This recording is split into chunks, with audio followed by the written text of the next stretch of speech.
loves, welcome back to my channel, and in this week's video we'll be doing my take on an oven roasted chicken. So the first order of business is to spatchcock the chicken, which is just going to cut along the back to give it a sexy shape when it's sit down.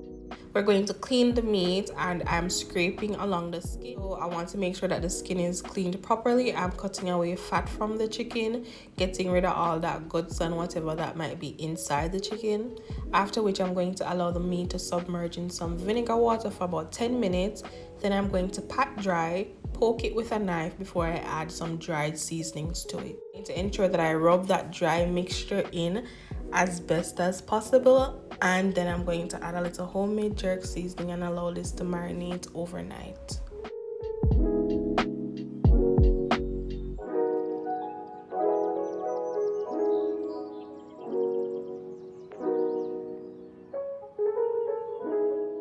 If you have meat marinating in the fridge, you want to take it out ahead of time so that it can come back to room temp before you spike it with heat. So remove your chicken maybe an hour and a half before you actually want to start cooking. So here I'm just preparing my baking dish. I'm lining it with foil because it's easier to clean up. After which I'm going to add some potatoes and carrots to roast in the bottom of the pan while the chicken is cooking.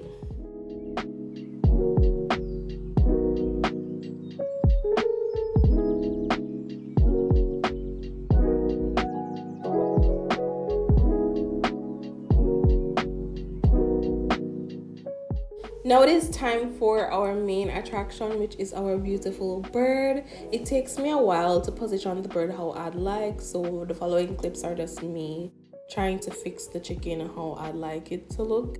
So if you don't have a grill pan like this, you can always just use a baking dish, but it probably slips more. So it probably take you a longer time to like position the bird how you'd like it to be.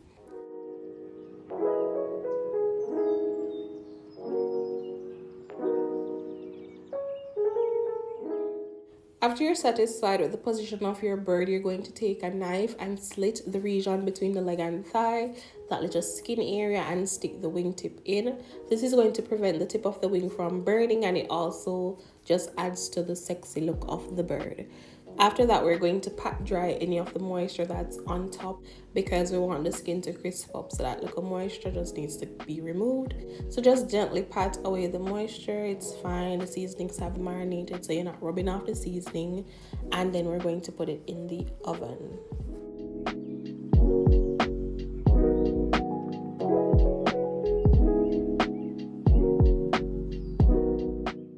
Chicken is in the oven, we're going to work on our glaze, and the glaze is what gives the chicken that beautiful orange color. So I'm using a can of fruit punch, half a cup of brown sugar, to use the juice and the pineapples from a can of pineapple.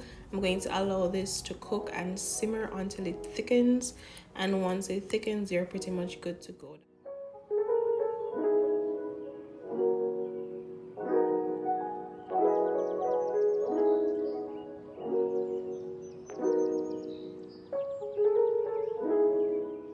This is what the chicken looks like in the first 20 minutes of being cooked, and the skin is pretty crispy at this point.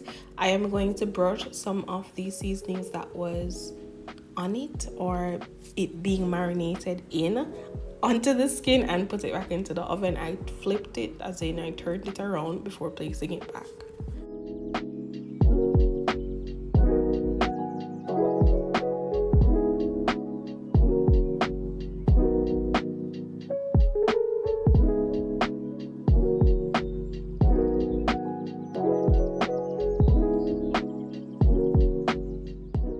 After another 20 minutes, so that means the chicken has been cooking for a total of 40 minutes, and it is at this point that we're going to begin adding our glaze to the chicken to ensure that the entire surface area of the bird is covered in glaze. Just take your time and pour and brush and whatever you need to do. We're going to place it back into the oven and repeat this for about 2 or 3 more times.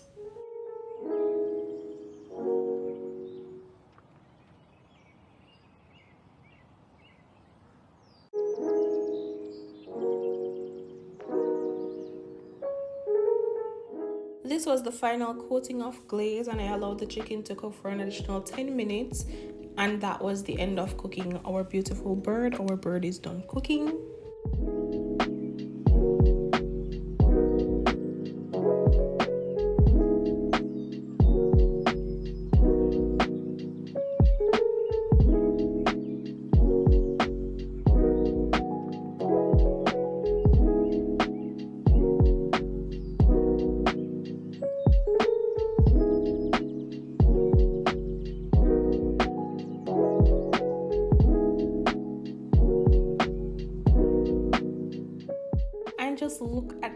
beautiful. Our bird is so simple, so easy, and so good.